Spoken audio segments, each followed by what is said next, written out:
and there's nothing like showing a good friend and hip hop fan Fly By Night at 1 o'clock in the morning. Oh, Jesus. Best Like, movie ever.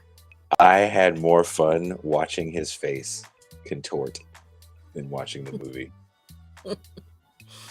And we didn't finish it. We're gonna finish it. His girl had to go to sleep. Who was also a friend of mine from high school. We all went to school together, and I cannot wait to see her face contort as she sees. And she's also surprised how many people love the crack. Oh,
Good morning to most, good afternoon to others, and good evening to viewing audiences across the pond. I'm Jason Miles, your host for another more casual episode of This is Revolution Podcast. If you're new to the channel, please like, subscribe, and if you're enjoying what you see, make sure to hit that notifications bell. As you can see, I'm not in my regular TIR studio. I'm on location in New York while staying with some high school friends in Westchester County because tomorrow we're going to be live in New York City at the Cutting Room. If you haven't done it or seen it, Ben Burgess and I were on the Majority Report in studio and got to plug the show a bit. So we look forward to seeing you guys there. Also, for the live show, we know some of you won't be able to make it, but we want your questions. If you're a patron, give us your questions what you want addressed during the live show. There will be a thread in Patreon, and I believe there's already a thread on the Discord. If you'd like to have your voice heard at that live show and be part of our call-in segments and movie nights, there's only one way. Become a patron for as little as $2 a month or $30 for the year. You can have access to champagne rooms, past and present, and hang out with us for movie nights. Also, you can be a part of the Mau Mau Hour with the one and only Pascal Robert. Now, I have to introduce the headless, faceless voice of reason who will also be at the New York live show, MT Toussaint. hello. Good to see everyone. I don't have the soundboard. That's okay. So. I heard it in my head. There's no chair up here, and I'm trying to be respectful for everyone else in the house that doesn't want to have a podcast going on in their house. But I know you don't have shoes on the bed, do you? I do not have shoes on the bed. Can you see? No? No.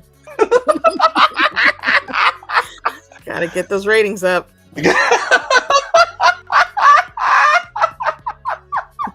Better you than me, bro. Better you than me.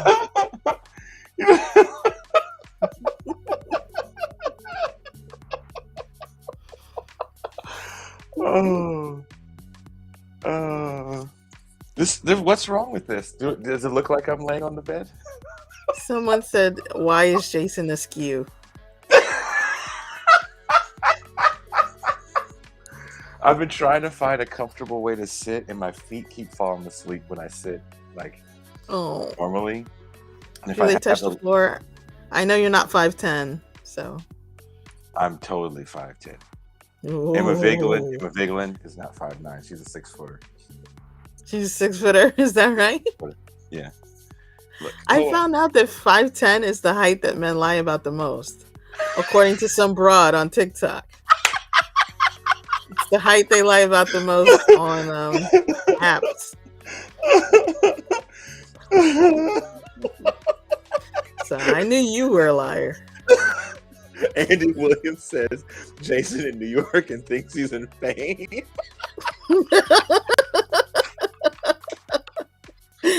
There you go. Get out my high school. I was here. Let's bring in Pascal because I want to tell him this to his face. Please welcome the man of the Mau Mau Hour, my homie, my co-host, my dog, native New Yorker, the Pascal Robert. Clap, clap, clap, clap. Peace and greetings to the chat. Peace and greetings to the audience. Peace and greetings, Jason Miles. Peace and greetings, M. Toussaint. What is going on? Yes, y'all. So I was talking to my friends because we all went to the same school, and Pascal was messing with me the other day. Because I'm the only one on the show that went to a public high school, or maybe Cuba. No, M. Toussaint went to a public school, but it's just an elite public school. No, it's not. Is it a public? It is a public school. It's a specialized school, but it's a public school. You had to test to get in there, right? Yes. Did you know Debbie Allen had to judge M. Toussaint's test? Oh my gosh, you guys. Everyone always thinks that I was like some kind of dancer singer. Nah, man. I know we weren't on the show, but I was an art major. Jordan Dubin says that Pascal needs to be informed on Jason's disdain for the East Coast. I just hate flying. So everywhere I go on a plane, I'm going to hate. But yeah, I do have a disdain for the East Coast. Why? Hip hop. Because we have seasons? Because of hip hop? Like you mean where New York, where it was actually born? I don't know if that's totally true. I think that's totally true. I don't know if that's true. Hip hop was born in New York City, Jason. I mean, some of the roots of rapping come from like pimp toasts. You're going to say Africa. Come on. That's an easy answer. About rock and roll coming from the blues. You can say, I mean, all black music comes from the blues and gospel. Yeah, and the black people in California did it better. Whoa. They just made more money because the media jumped on you guys. Well, They maybe you didn't really guys care about what came should before. learn how to market. Wow. You mean like gangster rap and drug culture? Mm-hmm. True. Mm-hmm. Dre doesn't need all that money. That's just my point. I mean, I look at it as hip hop. What I'm old enough, I think Jason is old enough too, to remember when they were regional black music forms. Yeah. New York, Yes. hip hop. No, I think totally M. Toussaint might remember that too. I remember there was Go-Go. Yeah, there used to be a time where you had DC. Go-Go in DC. You had House. bass in Florida. House Mm-hmm. was like Chicago, kind of New York, and hip hop was really just the regional music of New York up until the '90s. On black music radio station, you would hear a diversity of music, and then towards the mid to late '90s, all you started to hear was hip hop. West Coast. I don't hate New York at all. With your Death Row t-shirt on. Get out of here. Oh, I totally forgot. Yeah. Tired of Pascal dancing in your videos. Come to Death Row. Come to Death Row.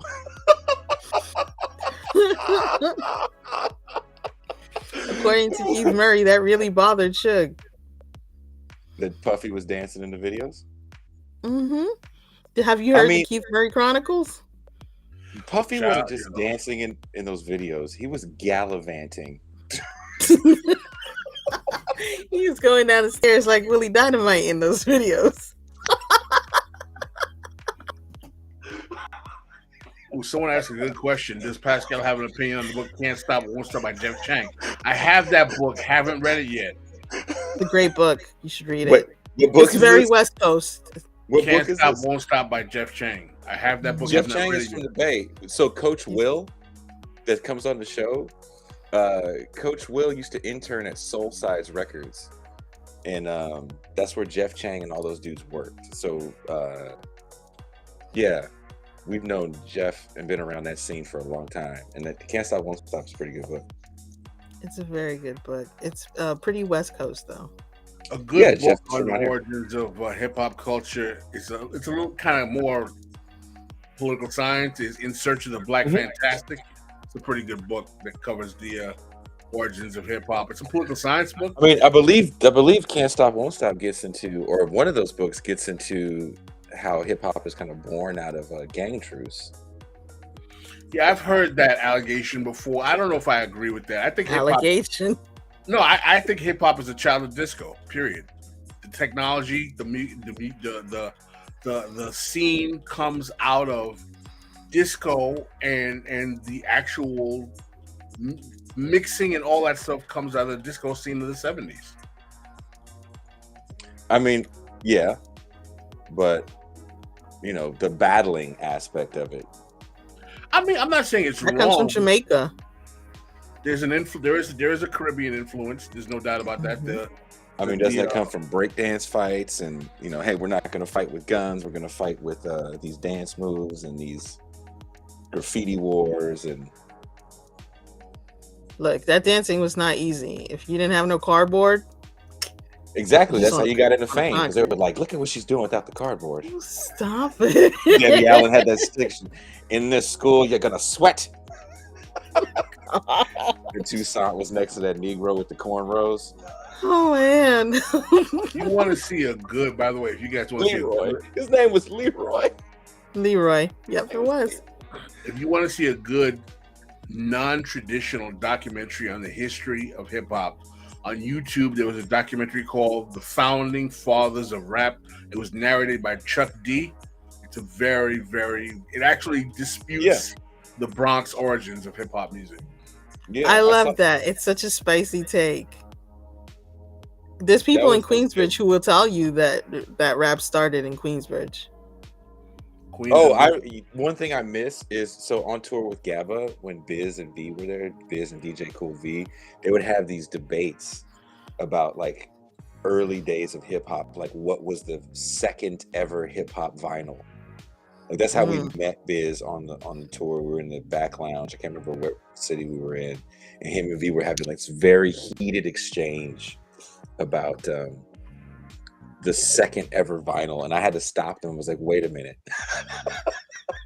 That's a very specific claim and interesting discussion. But those dudes, one thing I'll say about those old school hip hop guys, man, their love for the genre never stopped, and they always appreciated all these different iterations of it.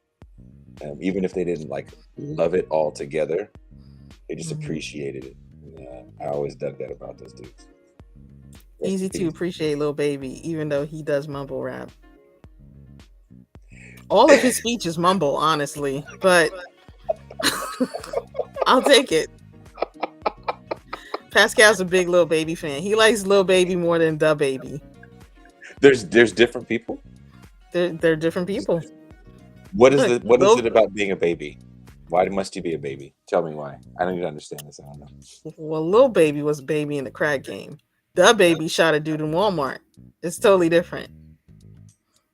Yes, he did. Times. So wait a minute. He's bragging about being a baby in the drug game? Yeah, he was just a really young person hanging out with older dudes, slinging that crack. That sounds inappropriate. Slinging that crack?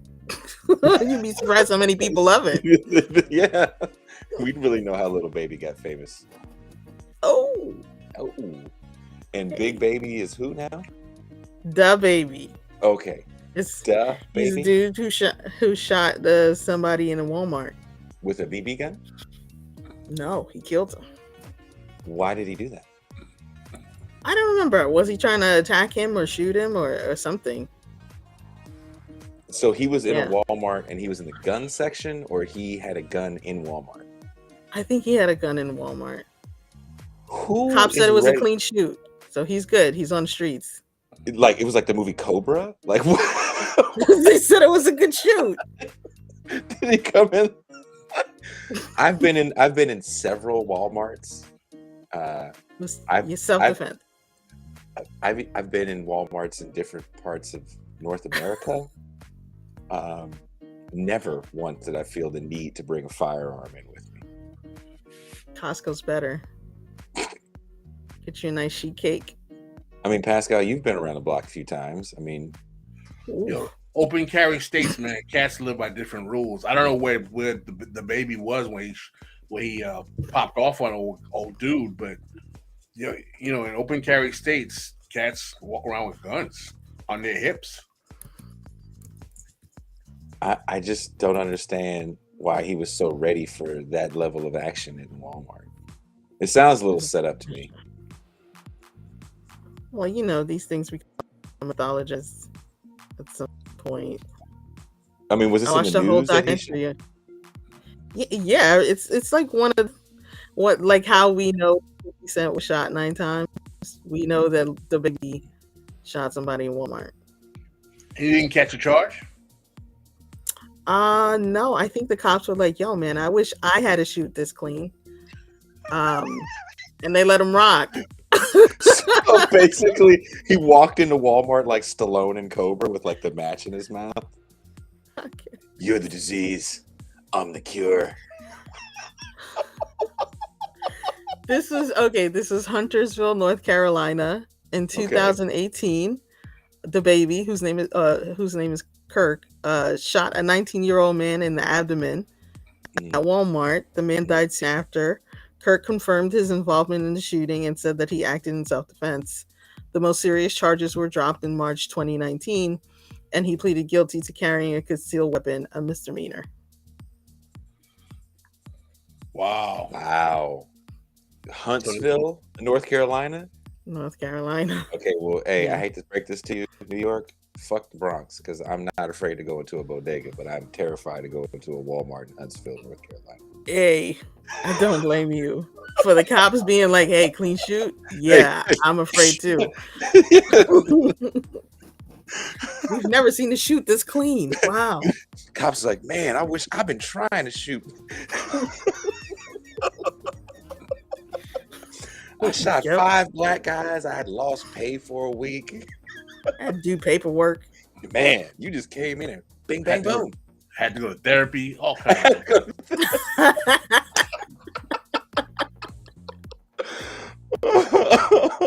This is morbidly obese. That's like, what's that movie? We were talking about this the other day. What's that movie with Michael Douglas where he's just shooting minorities? Oh, that's falling down. Falling down. Falling down? Is that it? See how everybody knows? That's Oh yeah, that one. Don't hear that one. He's That's just not going, like his glasses, and he's just like, yeah. I'm tired of this nigger shit, and he's just like, That's like the quintessential like get off my lawn. Isn't it the get off my lawn the movie? Yes. Yeah, I was saying that sometimes some of these beefs I see on Twitter remind me of like Michael Douglas and Falling Down. Jeez. And they're gonna redo it, man. How reactionary is this country that a movie like that became so popular? Literally about like a mild-mannered corporate white guy who just like loses it at one day and becomes a vigilante around all the brown people in his neighborhood, and it's just like, you coming for me? Pow! Mm-hmm. Remember the famous scene where McDonald's doesn't have his order, or they don't do breakfast? Yeah. It's what's funny is, you know, we talk about where this country was, especially after the fall of the Soviet Union, and kind of Falling Down, I think, comes out after the riots in 94, 95. So, you know, we're starting to get into deregulation and as certain people are starting to lose their jobs in industrial sectors or tech sectors as well.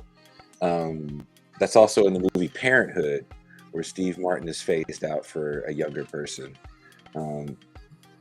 We're seeing work start to go overseas. So he's loosely based off the gentleman John List, who, if you remember, he killed his family in the 60s, 50s or 60s, and then went off to live a life and I forget where in Montana until America's Most Wanted came out, and he got caught and ended up dying in prison. He got arrested and died in prison, but he killed his family because he lost his job. He was like going to work, but he was pretending he was going to work, and he kind of panicked and he killed. His mom lived with him, so he killed his mom, his wife, and his children.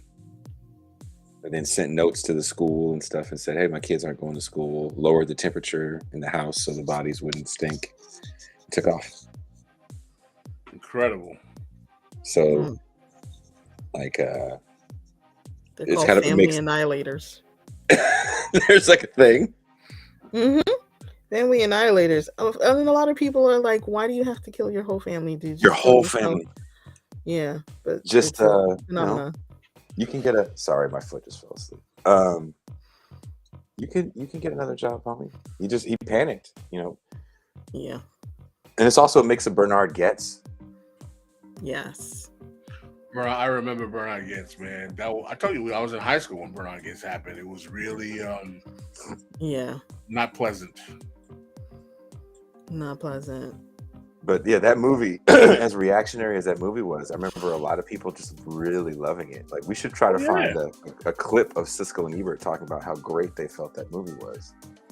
Well, that was back when people were going postal. Yup. Maybe when that was starting to stop. Yeah. Have you ever watched? With that? Did we ever watch? That's a good movie night movie. Have we ever seen? And chat, answer me this: the movie Going Postal. I don't think I've seen that movie. It's a documentary about the phenomenon of going postal, and gets into the first ever shootout from a post office worker. And basically, the whole take of the documentary is the change in postal service working conditions and neoliberalism is a big reason for why these people felt so stressed at their job. Makes sense. I think it would be a good movie night film to watch. It's short. It's like 90 minutes long, but very good. Oh, we have a question for you. Oh, I wanted to ask Jason before we get into the meat of the show. Yeah. How was Majority Report? Give us a little rundown on. Oh, sure. Yeah. I didn't know what I expected. For some reason, I thought it's a studio, right? But I didn't know it was going to be in the kind of building it was in. Everybody kept saying it's smaller than you think when you see it. It looks so large on screen. And she said, "Sorry." Time to back up.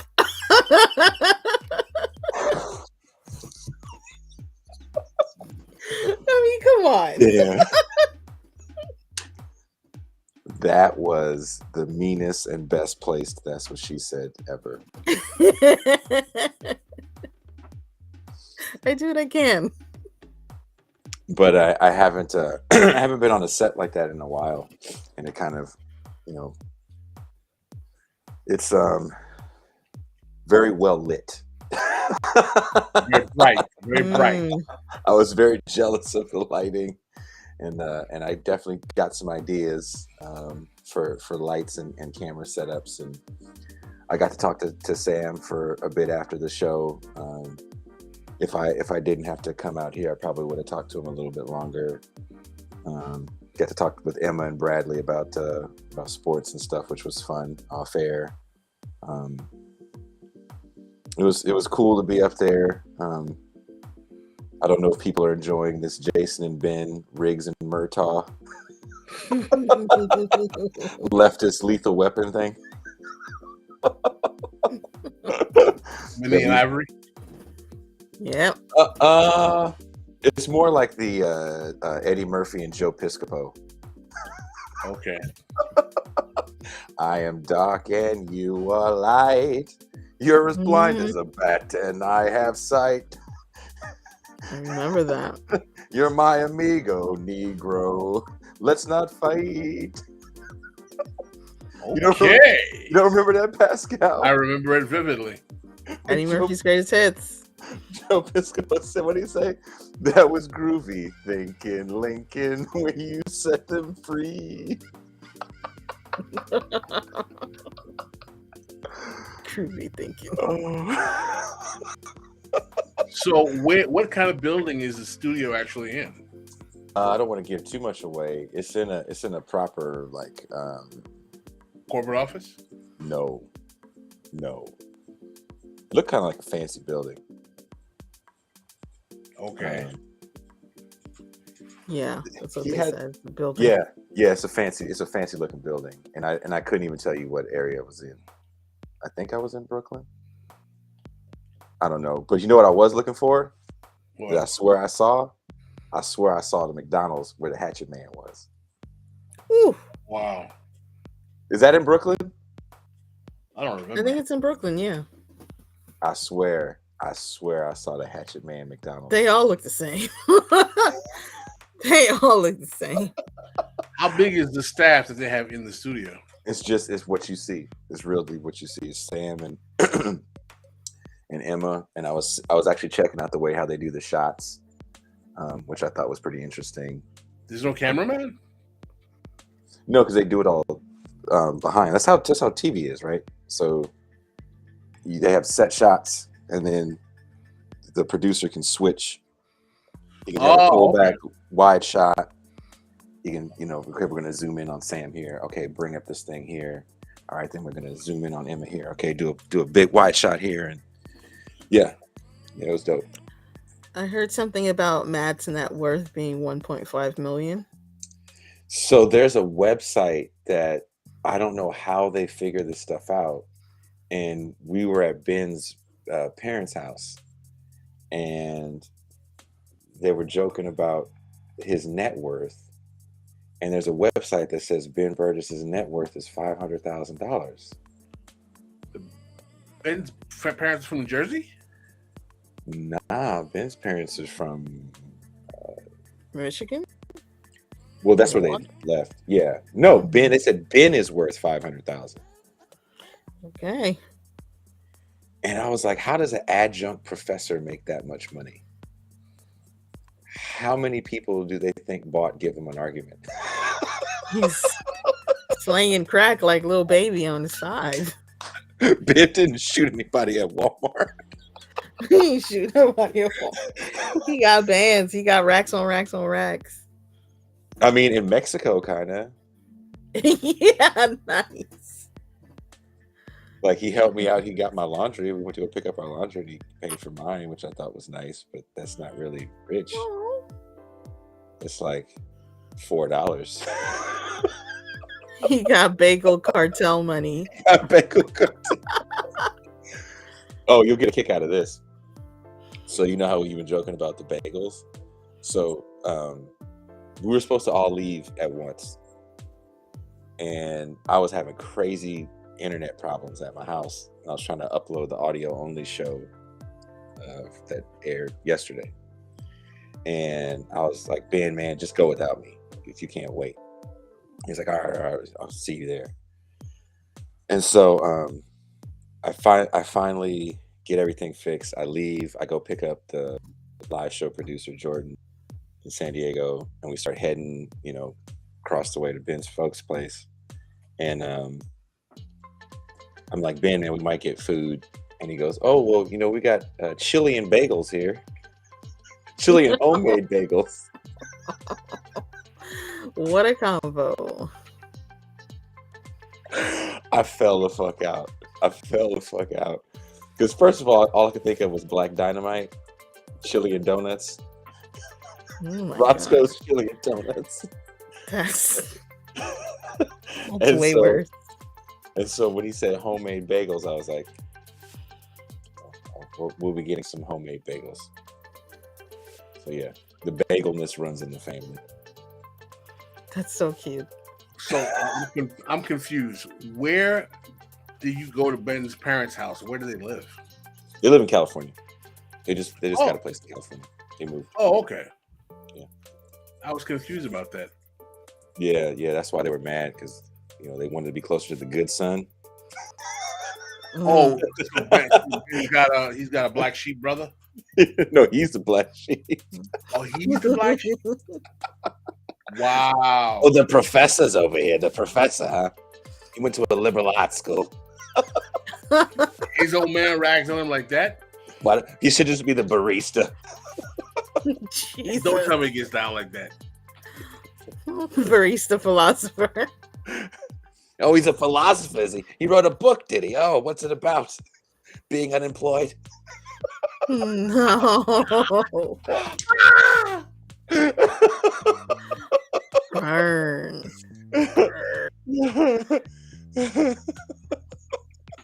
This is true. Let me put this comment up. Pascal trying to dox the Burgesses. But where do they live, Jason? Where do they live? Exactly. We walk in the door. They're like, "Oh, you guys are the friends of this guy. What do you guys teach too? Teach, Quote unquote teach. quote unquote teach." I had to look up what an adjunct is. The dictionary said not quite good enough to be a real teacher. Wow. Podcasters you are, really. Oh, that's how you make your money, dicking around on the internet, huh? Let me see those hands.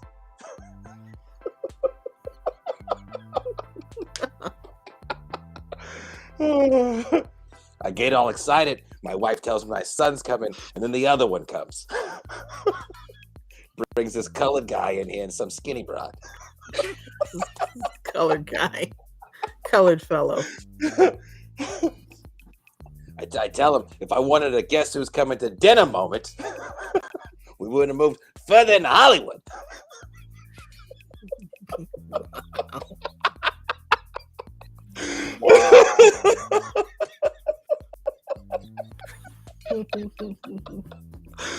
Oh. So, yo, this is hilarious, man.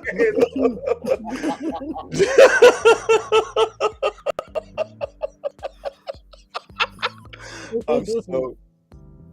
I actually did that bit for Ben's dad, and he just stared at me. Just dissed me. He didn't call the ADL. Just pick the phone right up. There was some movie we were asking about, and we were talking, and Ben's dad ended up kind of quietly looking it up online, and I was like, "Oh, what's that movie about?" He goes, "It's like Black Like Me for Jews." Wow. Oh no, we had a good time. Is Jason on edibles? No, Robert. Someone's asking if I'm on edibles. I am always sober. Sometimes people can have a good time, Robert. I know, Robert. Jesus. I'm soberly funny.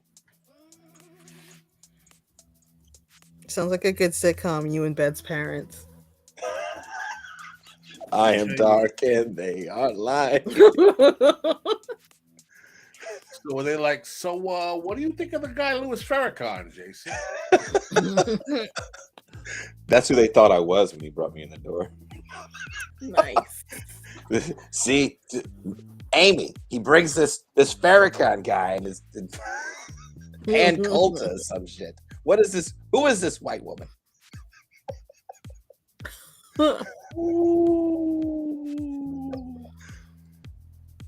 Someone said, guess who's coming for bagels?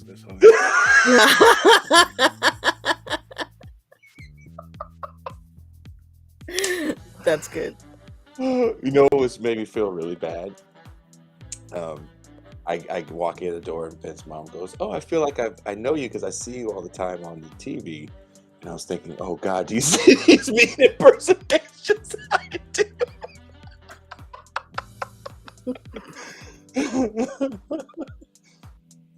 But yeah, it's his dad. Do they look like Ben?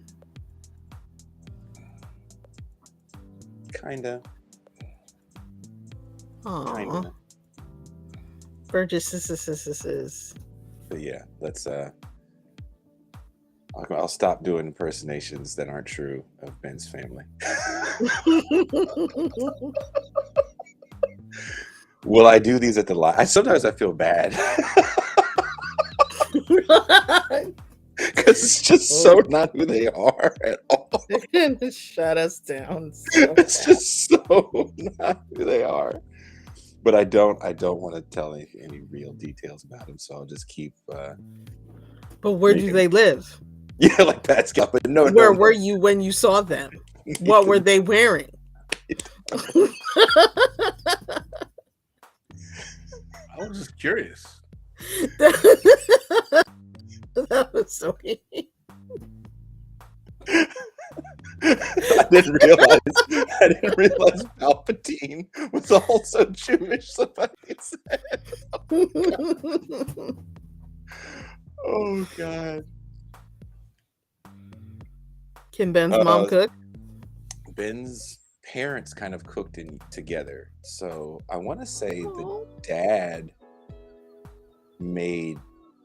No, they made kind of breakfast together. So we actually had a really nice send-off breakfast. We had like waffles and bacon and coffee, and they have to give you like the coffee and an orange juice next to it. So you had the best of both worlds. Oh yeah, balanced breakfast on TV.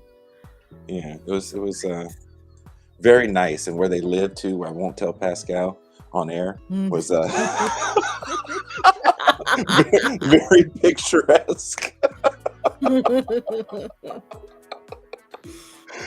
You just don't want to say that stuff on air, and the next thing you know, everybody's harassing these people. No, I don't For like bagels. For bagels. Yes. I know what I want. Best Everybody bagels. comes with a plate.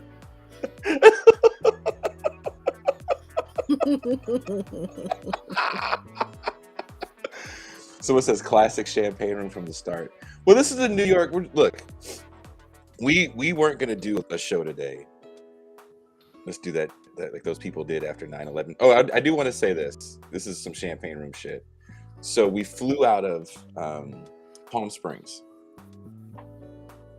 And I don't know if you've ever been to Palm Springs, Pascal, or Tucson.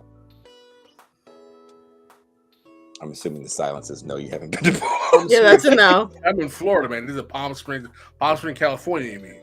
Palm Springs, California. No, never been. And I only flew in once because I used to have to drive in when I worked at Coachella. But one year I got to fly in. And I don't remember seeing this when I flew in. But when we were getting on, you go through the, what do you call it? Where they take off your shoes and do all the... TSA. Thank you. Jesus. Mm-hmm. There's a huge 9/11 memorial series of photos, but it's photos of planes crashing. Wow. Wow. Why would you show this to me as I'm getting on a plane? Second dog has hit the building. Jordan was so like put off by it. She was like, I don't think that's good. And she got started to get kind of loud. And she goes, I'm going to use all my white woman privilege right now. Oh boy. Voice my concerns about this image. Yeah, that's a little... I mean, I understand they want to memorialize their people, but it was like the planes, and it was that doesn't. You can show a flag and like heads down, or maybe we have the beams of light. I don't know if you'll be able to see it, but we have the beams of light. 2 beams of light, 1 for each tower. Great memorial. I love it. You can see it from blocks and blocks away. But like, that's fine, or like a dirty, smudge-faced fireman, I get.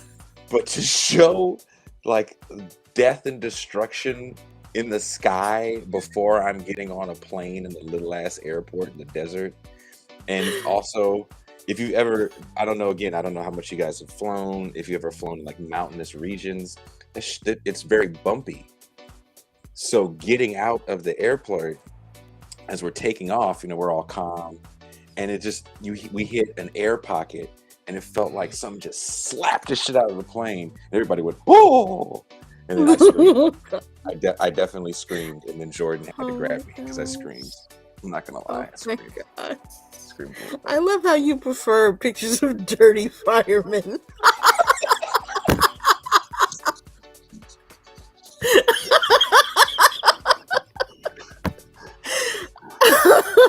Jordan flew out to New York with you guys.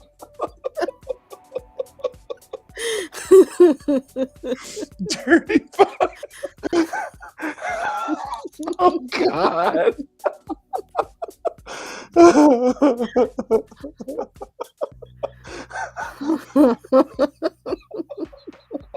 Mr. August.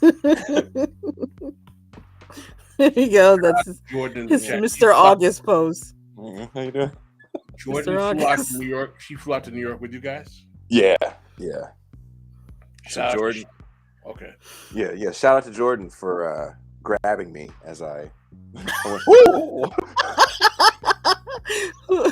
Andy Williams says, "Who is Jordan? Where does she live?" Where did you meet her though?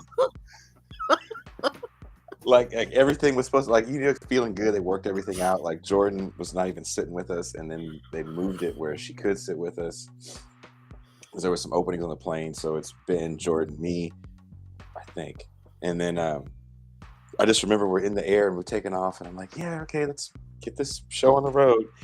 And I've never had a takeoff like that before, where it just felt like something just slapped the shit out of the plane, and I screamed a little bit.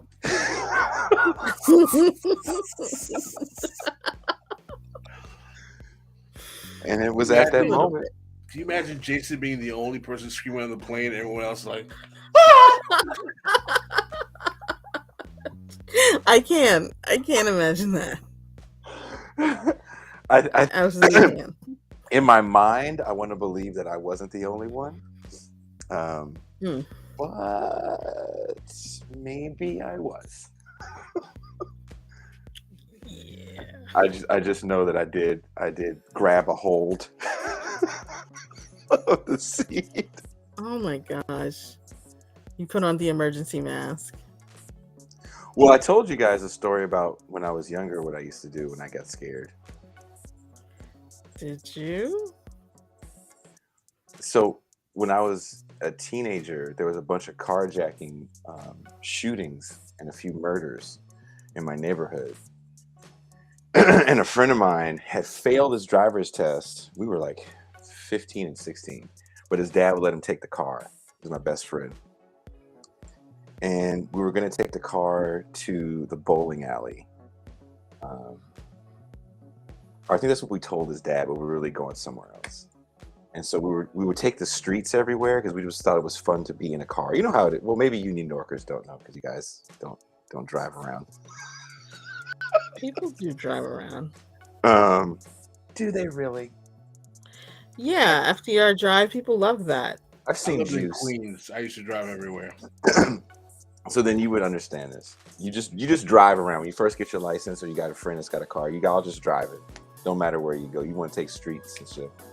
And so we were driving and we pulled up to a stop sign and I saw a dude, it looked like a Mexican dude in all black with something in his hand, which I thought was a gun. So I looked over, I'm in the passenger seat. I look over at my boy and I scream, "It's a jack, it's a jack." And he looked over and saw a dude too. He goes, "Oh shit." And he floors it, right? We drive off and he's looking in the rearview mirror and he goes, "Jason." I said, "What?" He goes, "Man, that fool is just fixing his car. There's a crowbar in his hand." And then, because I was still scared, I was like, "Oh." And he goes, "Jason." I was like, "What?" He goes, "Let go of my nuts." I got scared and I reached down and I squeezed. Oh my gosh. You're like, look, I need you to know this is important. This is an important moment right now. Oh my God. True story. Oh, wow. True story. True story. Unreal. So I used to get scared and I would always just grab down. It's just when I'm startled, I do that. I grab.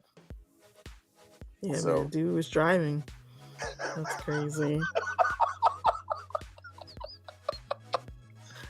Yeah. So you hold nuts to comfort you on flight. That's what that means. Gives new meaning to the word "these nuts." Mhm. I squeezed.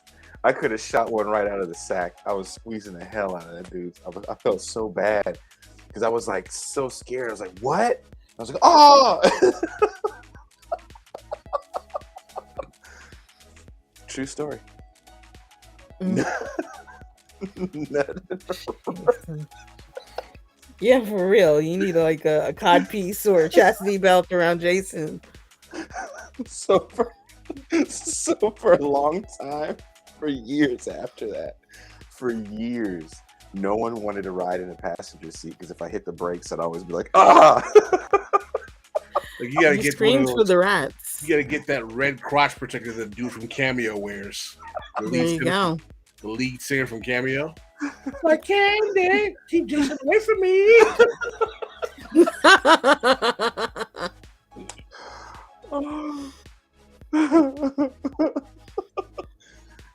So, I apologize to everyone that sat in the front seat between the years of 1993 2007. Oh my gosh. It's a rough time. Now I've got this Very down better. The mom arm bar. Okay. Which you shouldn't need to do. I do it. It doesn't work well if you're on like a first date with someone and you do the arm bar. The arm bar. That's how you break your arm. That's also how you never get a second date. Oh, Okay. no! This red light is so abrupt. Ah.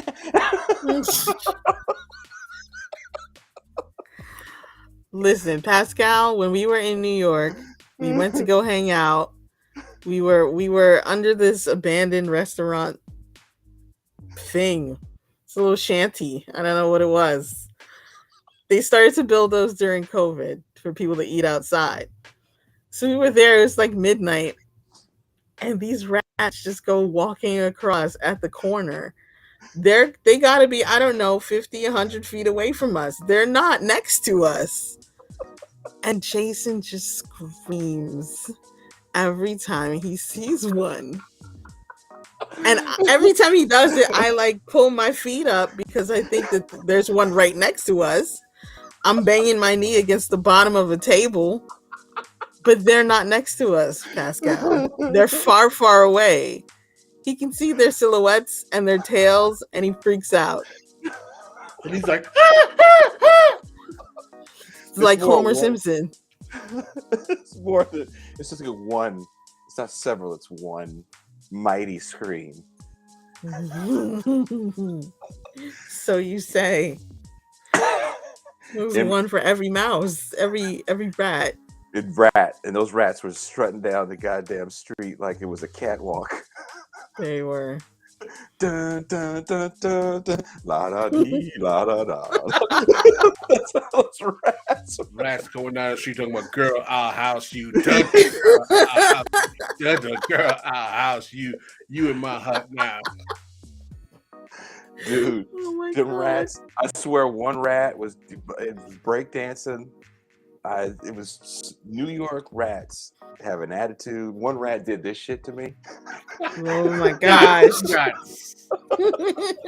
You gays. Hey, what are you? What I'm trying to eat over here. These moulignons over here. I'm trying to eat over here. The rats called us moulignons. Wow. You bullies don't know nothing about New York City. Get the fuck out of here. Hey, Yeah, we were talking about pizza. The rat was like, Chicago ain't pizza. That stuff is cake. That's what he said. The rat was like, I know pizza. The Chicago stuff ain't pizza. We do have a pizza Freaking rat. lasagna over there. It's the freaking lasagna. It's a lasagna. Don't even bring it to my trash. Don't even bring that to my trash. We grew up on opposite coasts, Donald.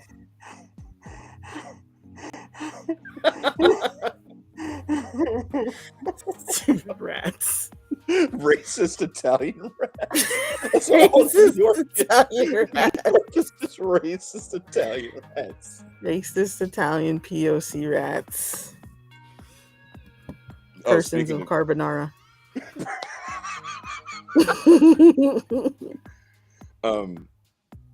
I think what we should do is remake the movie Falling Down, but with a black character. Same movie, same exact movie, but make Tyler Perry the Michael Douglas character. Tyler Perry. Oh my gosh. Tyler Perry. But can you imagine Tyler Perry as the Michael Douglas character in Falling Down? No. And he still just annihilates people of color. Like that part doesn't change. I mean, does Tyler Perry do like neurotic, annoyed, homicidal? Well, what does he do well? Only in drag. Yeah. Only in drag. When a man can be himself. Maybe he is being his inner Sometimes. self. La da dee, la da da. That's what Prince Harry said. He was being himself. Mm-hmm. That he has a separate room for a dress that you're not allowed to look at. Okay, that's too weird. It's like, why don't you talk about your own family? That's what people want to know about anyway. I mean, these tell-all books, dude. People just want to know gossip. Tell me about this person's private life. Tell me about your racist grandma. Andy Williams says if they do a black Falling Down, Washington will write legislation.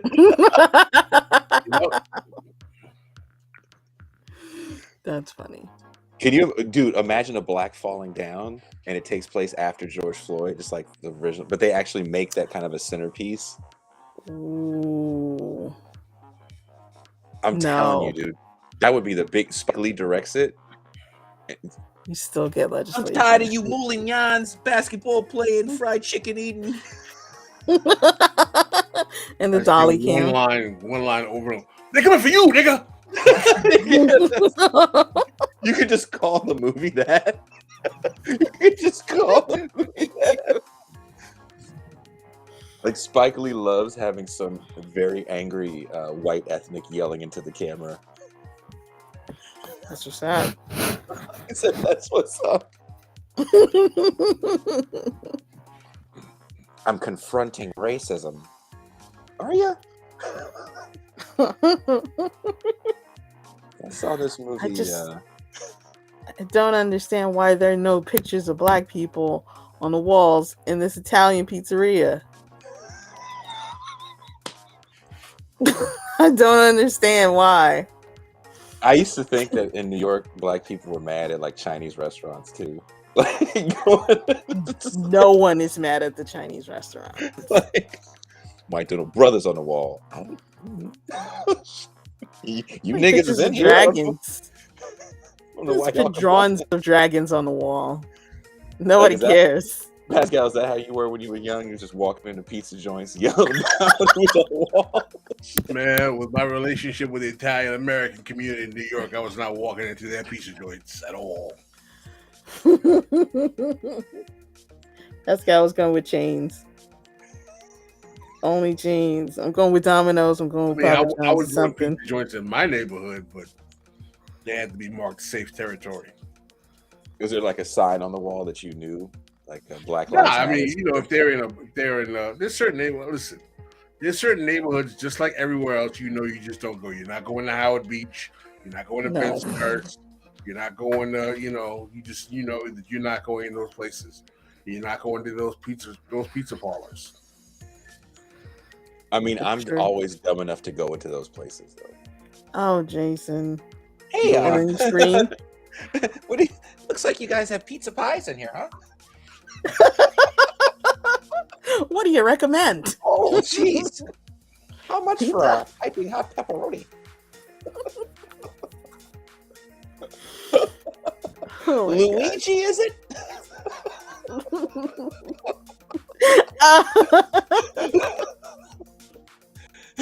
Christian said, "Let's go to Staten Island, JC." Oh God, yeah. No, man. You people should see where I'm at right now. I mean, my friend, who is a real friend, tells you, I can. Not quite there. He was telling me this. There's some MAGA hats in some of the places around here, and some Blue Lives Matter stuff. And I can't remember where I was reading that. I think California is outlawing the Blue Lives Matter stickers. Are you serious? Are they? I mean, that makes sense. In New York, Blue Lives Matter, that's like, I don't know, what are the 38,000 cops in New York? New York police are just different, man. When I had my run-in with cops in Brooklyn, about 10 years ago, 9 years ago, I called my friends in Oakland PD, and they were like, dude, it's just different out there. Those guys don't make anywhere near as much as us, and they're more like a gang. They're very much like a gang. They got their own colors. That's another reason why I don't really dig it out here. Tell them uncomfortable with me. Yeah, I mean, I feel that way outside of New York City. It definitely, like, Chris Rock says to this day that when he's around a lot of white people who like get a nosebleed and get very anxious. I feel like that when I'm in Long Island. Like, I feel like I'm about to get lynched at any minute. Yeah, it's very uncomfortable. Long Island? Yeah, man. Houses for as far as the eye could see. Everything's the same height. All the trees stop at the same height of the houses. And it's just like, where am I? There's no variation in this landscape, and I am uncomfortable. It's not even like Queens. It's just, ugh. No offense. I went to college on Long Island. There's certain parts of it that have black neighborhoods. Uniondale, black neighborhood. Roosevelt, black neighborhood. Wyandanch, black neighborhood. Hempstead, black neighborhood. That sounds like a black neighborhood. That just sounds like a black Hempstead. Hempstead. Mr. Fifestead got kicked more game than a crackhead from Hempstead. I did meet a crackhead from Hempstead, and he did have a lot of game. It's true. It's true. Me and my friend last night, we spent all night telling funny ass dope fiend stories, man. God damn. I laughed so hard last night. I'm actually, and the show's over because yeah, right. I do want to. Do you want to just address Pascal's story, Toussaint? Oh, I was prepared to address my story. I was not prepared. I think we could talk about her story. We can go to mine, or what? You know, we're talking about my story really quickly. Are you sure? Yeah, sure. Okay. Yeah. You sure? Yeah. Okay. Ready? Well, moving on. You know, I can't wait to get the messages about this show. Can you guys just get to the top? I know, right? Oh, the nan and the nan and the nan. Show starts at 1:58. Burgess never does this. Burgess starts on time. He gets there on time. He was a Jew. Jesus. I'm not gonna say what he was. I'm not gonna say. Where's Kanye at? He's in LA. He's married. Congratulations to the newlywed Kanye.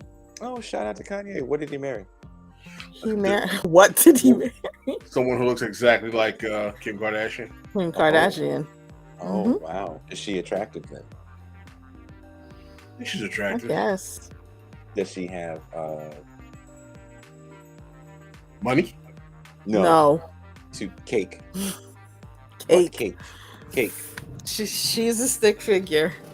Oh, really? Kanye's growing up, I guess. Whatever that means for him. Oh. He is the most divorced dad ever. And I shouldn't be surprised that he got married like out of nowhere like that. Is he the most To a divorced? Kim clone. He's so extra. All of this is from his divorce. Well, he's still dealing with his mom and stuff, but I think then the divorce? The mom is the precursor of all the problems. It is. Yeah. It is. Yeah.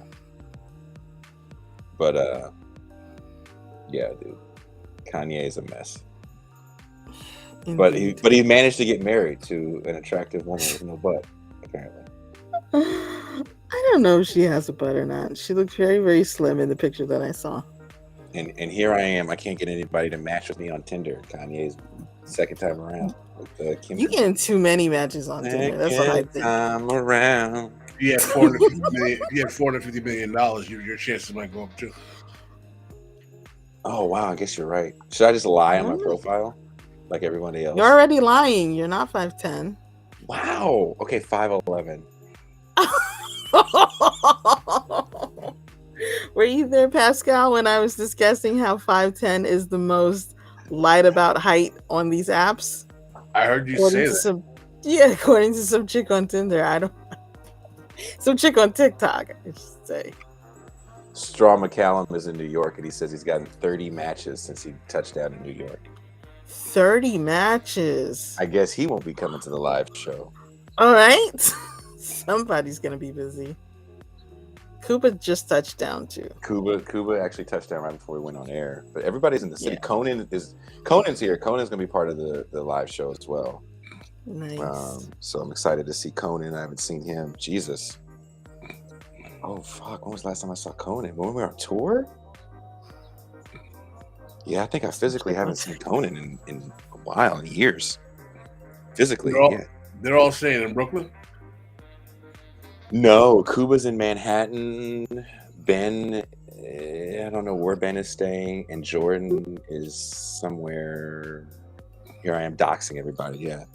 They're all in 5 boroughs. I feel so horrible just doxing the shit out of everybody. Are you on Tinder in NYC? Talking to me? Yeah. Have you? Oh, let's see if it works. 30 matches right off the bat. Let's see, because it changes your location, right? Okay. Naomi, who's online right now, she just moved to Connecticut from Miami to be close to her family. She does have kids. She's not looking for a daddy for her children. Good. So if you can't handle a woman that has children, keep moving. Yeah, she's in Hamden. Do you guys know where Hamden is? No. She's 5'8". If that bothers you, don't waste my time. I'm not looking to hook up or be your friend. Okay, if you're cool with all the above, feel free to message me. That's what they tell you not to do. That's what the coaches tell you. So pleasant. Yeah, don't have a negative description of what you want. Well, this red flag woman looks like she's right up my alley, so let's just give her a like and see what happens. Nope. Oh my gosh. Let's see here. Girl, if I could give you 2 swipes, I would. Is that what that's can I say that to somebody? Don't say that. Can I say that? New Rochelle, that's New York, right? Yes. Okay, so yes, I am in New York. I just matched with someone. Oh my goodness. She is okay, how do we get back to this thing? I won't say her name. Oh, she doesn't have a description, but her Spotify playlist consists of A Tribe Called Quest, A$AP Rock, Busta Rhymes, and Ghostface. A$AP is fun to look at, but I don't listen to his music that much. Autumn Leaf says she's not looking for a stepdad. She's looking for a dad who will step up. She a corrections officer with that music list or what? Really? Oh! Damn. The Beat Nuts, Correction. Slick Rick. You think that's corrections officer soundtrack? That sounds like beat down the jailhouse Negro music. So I mean, Damn. Okay, so what do I say? Should I say that in my message to her? This sounds like the soundtrack of a prison guard. Should I say that in my? no, don't say that. What should I say? You guys are gonna tell me what to say right now. Hurry up! Just say your profile seems so charming. Do you like to read? God. Do you like to read? You didn't mention any books. Yeah, you didn't mention any books. You stupid mooly lover. Jeez. Jeez, doxing strangers. Tucson, what should I say? What is the proper thing to say? If Tell Jordan me her rap list again. Okay, if Jordan Dubin wanted to be hella honest, this is what it's like hanging out with me in real life. It's just me going, Jordan, what should I do? Should I swipe on this? The Tribe Called Nice. Quest, the first album, Aesop Rock, Preservation, Busta Rhymes, Danger Mouse, Ghostface Killer, MF Doom, Mad Villain, MF Doom, and what's his name? Redman Blackout, Slick Rick, Art of Storytelling, and the Beat Nuts, the 90s one. Well, she's That's probably in interesting. your age group. She's 42. That's definitely my age group. She says Kids she, or no kids? it doesn't Yeah, say. kids. It doesn't Oh, say. it's Wait. different lady. She likes stand-up comedy and mindfulness, obviously hip hop and art. She doesn't listen to new rap. No She mumble doesn't listen- rap for her. No mumble rap. Andy No Williamson, I Migos. can smell her through the profile. What does that mean? She smells like with Black and Miles. White diamonds. Black and Miles and 2-day-old Hennessy. Damn. Damn, 2 She day looks like a old. she looks like a nice woman. I mean, we match. She's an attractive woman. I think she's an She ethnic likes of some native kind. tongues. How many gold teeth? Ooh, let me see if she's got a toothy smile. No toothy smile, so she could be full of fronts. She likes incense. I think she likes mindfulness. I mean, she smells like baby powder. Oh my god. She smells like Egyptian musk. Oh my god. No bamboo hoop earrings? Let me check for the hoop earrings. No, it looks like the earring game is not really noticeable. These are probably current pictures because she's dressed in winter clothes.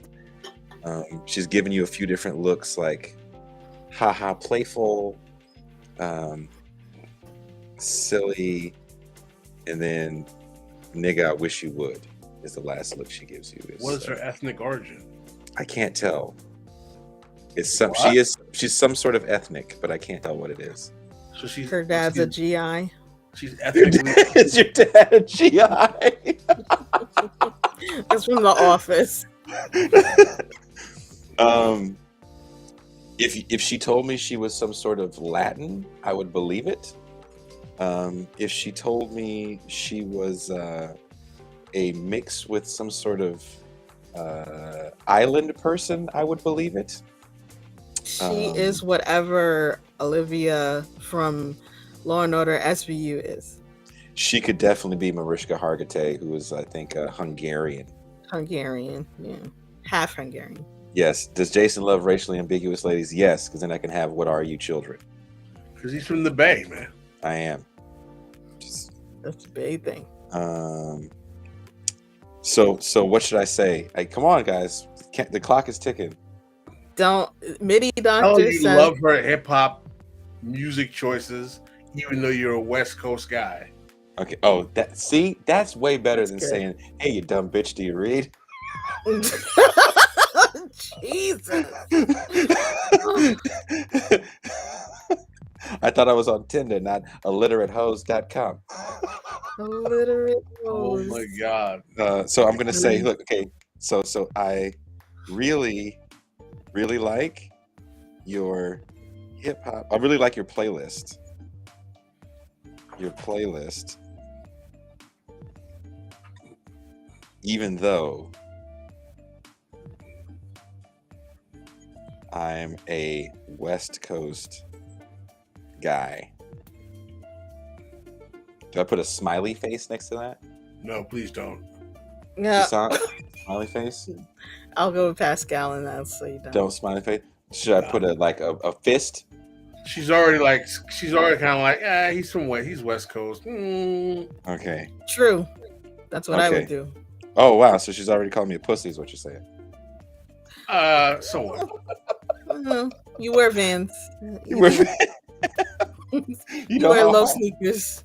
You know how hard it was for me not to bring Vans? All your Vans.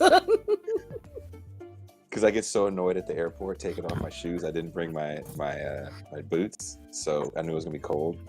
So I do have low sneakers. Does that mean I'm from California? Yes. Does it really? Hell yeah. Really? Midi Doctor says, ask her if she's into 122 chatters taking part in this exchange. That's a no. That is a no. Oh my goodness. Oh, I need to show this to Pascal later off air. Okay, wow. This you know what I think? This profile, she's literally using AI pictures. Oh, that's not cool. Is that automatic? No. If you use AI pictures, that's suspect, right? Like that should be a disqualification, shouldn't it? I had a boss who used to ask me questions like this, and she would take my answers and put them on an app. I think this is all people's friends talking to people's friends. That's my theory. And what does that mean? Nobody's real. You're talking to her 122 chatters. So you're saying Homeworld's not going to message me back? Oh, jeez! Don't act like your heart is on the line all of a sudden. Okay, yes, we do need Susanna Kleeman right now. So there's a Panamanian woman. What do you know about Panamanian women, Pascal and Toussaint? They speak Spanish. Oh, I've been working out my Spanish more in the East Coast than back home, dude. Oh, good. You'd be so proud of me right now. Aw. That's good. Oh, I think this woman is Haitian. You said Panama. No, this is another one. You guys aren't helping me out enough. He's going through like 72 women right now. Like, whoa. You guys were supposed to help me in this, and you're not helping me. We're supposed to find a New York love connection so I can have a romantic comedy like experience, and then when I leave on the plane, I can put my finger and just fly away. You know? Next to the picture of the dirty firefighters. The dirt smudge face firefighters. Smudge face firefighters. I mean, they didn't have to have the image of the planes crashing. Half Panamanian, half Armenian. That's a lot of Ians. Wow, that's only in New York. Can you get that mix? Is that right? That's interesting. I don't think they'd be Panamanian in California. You're going to be missing a kidney before the live show at this rate, Jordan says. No. Maybe. Maybe. Maybe. I still want to do that thing where the patrons design my dating profile. Oh boy. Like they get to pick the pictures and everything and what I say. That's good. That would be funny. Someone said, where's Gene, the moral compass? Gene's moral compass is broken. Why are you even asking? A long time ago. Yeah. Because you know why? Because they don't know the real Gene Bajlan. They only know like Professor Bajlan, which is fine, right? Gene is hilarious. But Gene Bajlan helping me with the dating profile sounds like a journey down a very hellish rabbit hole. Yup. Gene is non-judgmental. I'll give him that. That's what you want to call it. Yeah. To an extent, he's not. It's a hell of a euphemism. Yeah, you guys are mean. Oh my goodness. This New York sure has some different people in here. Got all kinds, buddy. Oh yeah, it's a lot better than San Diego, I'll tell you that. Anyway, Somebody's concerned about the Haitian one. what do See if they we want get to know? special tips on how to connect. Special. Special tips. Tip number 1: call her Sherry, What does that no mean? matter what her name is. Sherry is like sweetheart. Oh, Yeah. okay. Sherry, my Okay. Sherry, amor. They'll just call her like Sherry. No, not like that. Not Sherry like Ripple Sherry. Not Sherry like the alcohol. Not Sherry like, tea Yeah. Thunderbird. Not that kind of shit.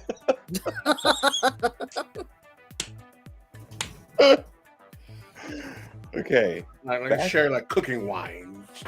Sherry. My Sherry, amor. Well, she didn't match on me. I guess she wasn't looking for black Californians. Nah, man. I mean, Who is, right? you do wear low sneakers. So, That's really a thing for you people, huh? you people? This is something I associate with West Coast. Low shoes? How you wearing some flat ninja shoes? Some flat house shoes. Okay. Here, this is the last one. This woman says she's always down for an adventure. Ooh. She's very much a foodie, and she goes, and I'm quite hilarious, if I must say so myself. Well, I don't know if that's true. She loves to laugh and have a good time, but not that kind of good time. Why not that kind of good time? Ooh. Because she's not just here for hookups. She's a Leo, and I'm a Leo, and she likes horror movies, and I like horror movies. Sounds like a mess. She says if you are looking for a hookup, she will be a complete and utter waste of your time. I think she's some sort of Latin. Complete and utter is kind of hackneyed. Ooh, Jesus. It's a little extra Is it? word. Is that a red flag I should look for? I wouldn't be too into it. But you never know. People are charming in person, or they can be. They can sell you on things. Riley Cool says 2 Leos are not a perfect match. Yeah, that seems like a lot of headbutting. Too much testosterone in the room. Oh. Not what I was gonna say, but The shit you people between you two and the chat, I'm just gonna be single forever. you should be. Take yourself off the market. Expire. Wow. You should just have a bodega cat on top of you so no one can have you. No one will buy you. You could go to your family roots and go to a nice Kojic church and find a nice church girl. How do I know this woman that likes horror movies and doesn't want to be a one-night stand because she's I don't know. Seems like a nice lady. She may be a church woman. Jesus Christ. So let's talk about your monk phase. I'm Not in it the right now. loneliest. Not the loneliest. I'm in it right now. Different monk. Is there anything you've been looking to study in depth? Spanish. Would you like a bowl haircut?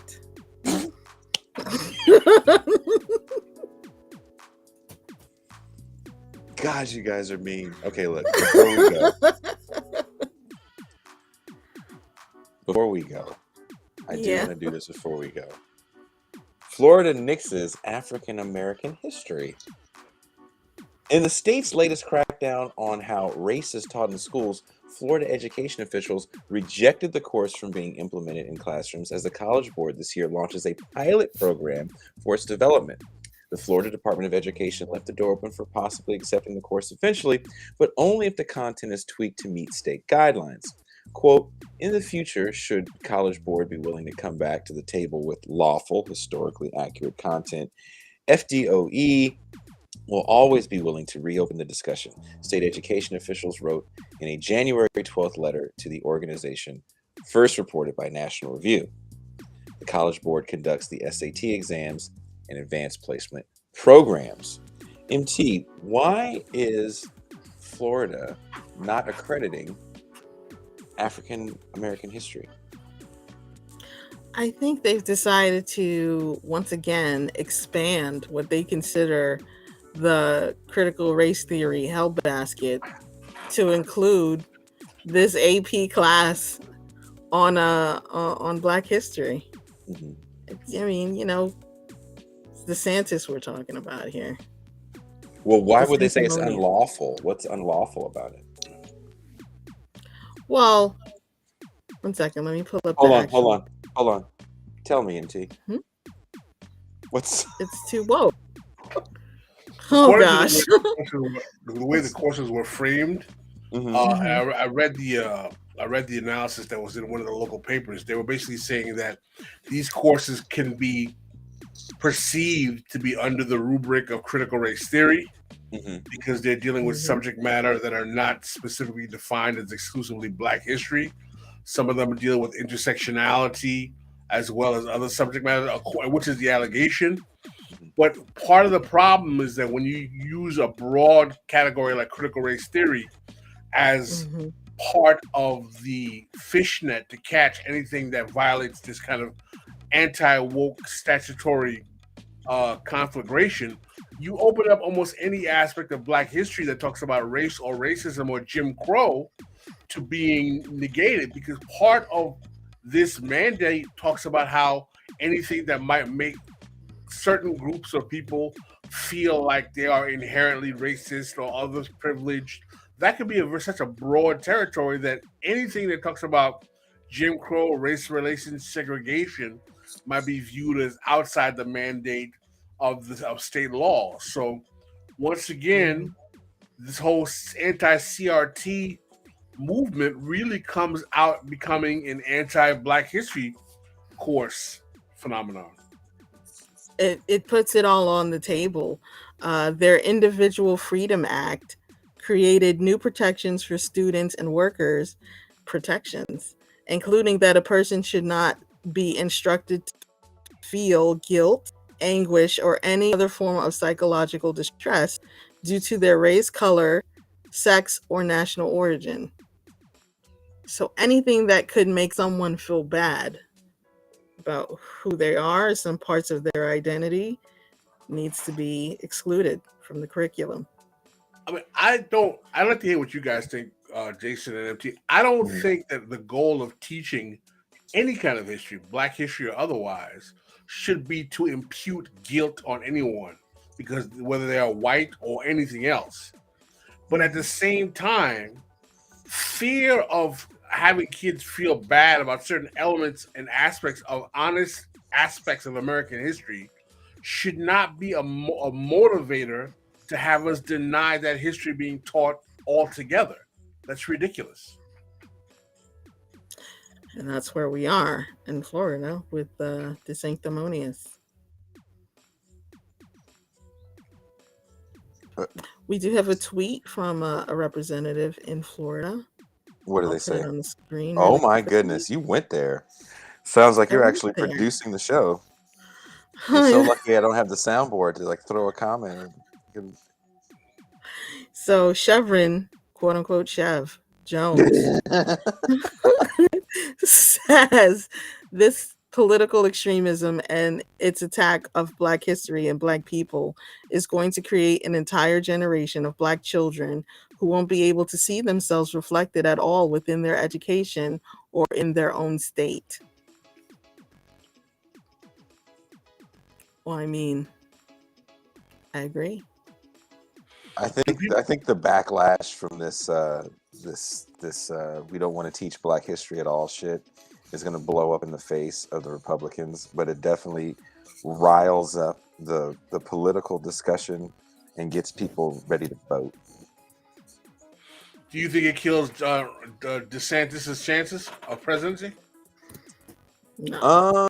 No, I don't think it kills his chances of winning the Republican nomination, but I think as these positions get a little more entrenched in like villainy, i.e., the Trump era, and it's going to be more like technocratic villainy, I think, is what we're going to see for 2024. I think he's playing the role like excellently.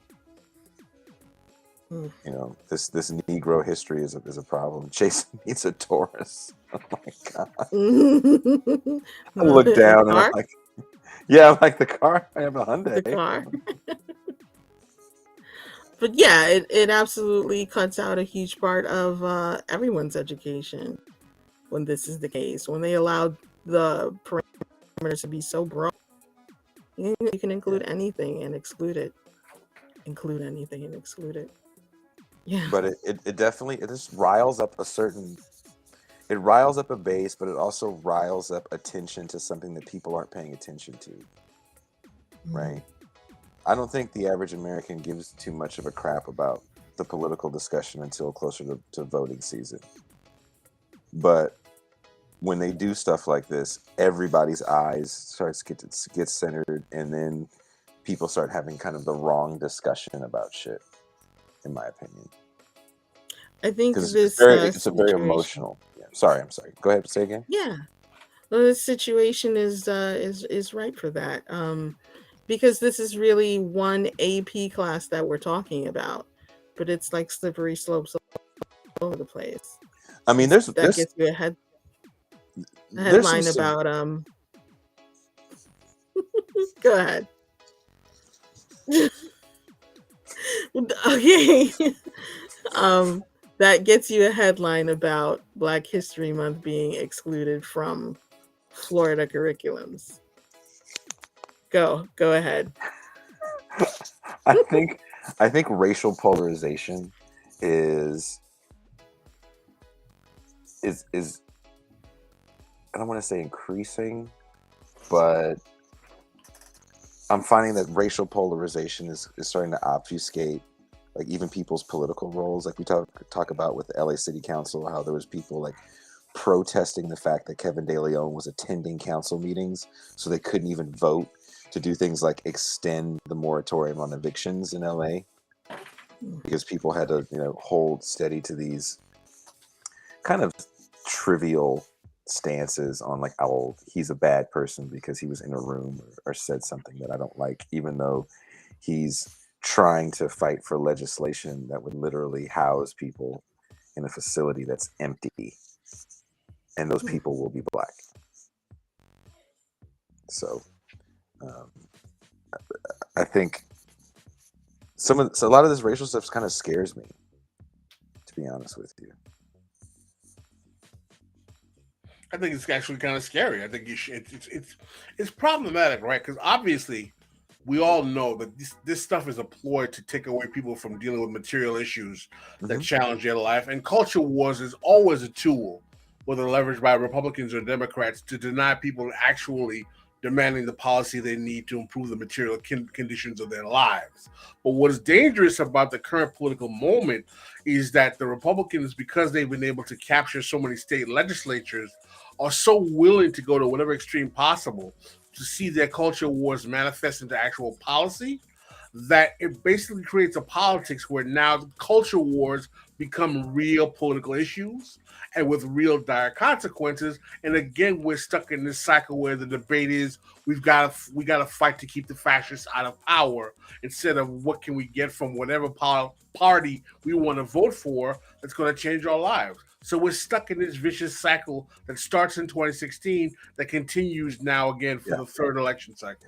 Like someone says, like, why am I a little worried about it? Well, there was a article that came out in a quote unquote progressive muckraking publication in Los Angeles, basically shitting all over CRT, but from a very offensive perspective. And it was I think there was a quote in the article that said, Black Americans, what was it? Slavery. What did they say about slavery? Said something. He said slavery and Black history is not important to America. It's only important to Black people. It's only important to Black people because Black people, it only affected slavery only affected Black people. And this was a left publication, and it read like a Klan letter, and it was some anti-CRT things, and it basically was saying that if you don't really talk about Latin people or Asian people, you're really ignoring any real race conversation. And there's definitely some truth to that, but the way it was framed was really, really hateful. And especially when you look at a city like LA, which is, there is a black population that is leaving the city for various reasons. And you do have an ethnic minority population of like Asians, and it's predominantly Latin, I believe, at this point. But it's complicated within that. It's not just as simple as that, too. I mean, the police force is also predominantly Latin. So when you have this situation, for example, where was it Patrice Cullors' cousin or nephew that just got killed by the LAPD? Yep. With a taser, with a non-lethal taser. Karen Bass, the new black mayor, has to deal with the police department who doesn't like the new police chief, who is trying to look good in front of his officers. Nobody wants 1991 all over again, and definitely nobody wants 2020 all over again, which I'm surprised hasn't really happened. But I guess people have stuff to do, so there's that. It's been pretty quiet, in my opinion. But I see these rumblings, these kind of race-related rumblings of some people really not caring that this happened, and that's why I shared that article with you guys. And I don't even know if I really want to share it with the chat because it was really offensive. What publication was it in? Ooh, that's a good question. I can look if you really want to know. No, that's okay. Someone in the chat was asking. Should we share it, or is it one of those things like it's not worth it to share? No, I don't want to go into it. Yeah. I don't think it's worth it.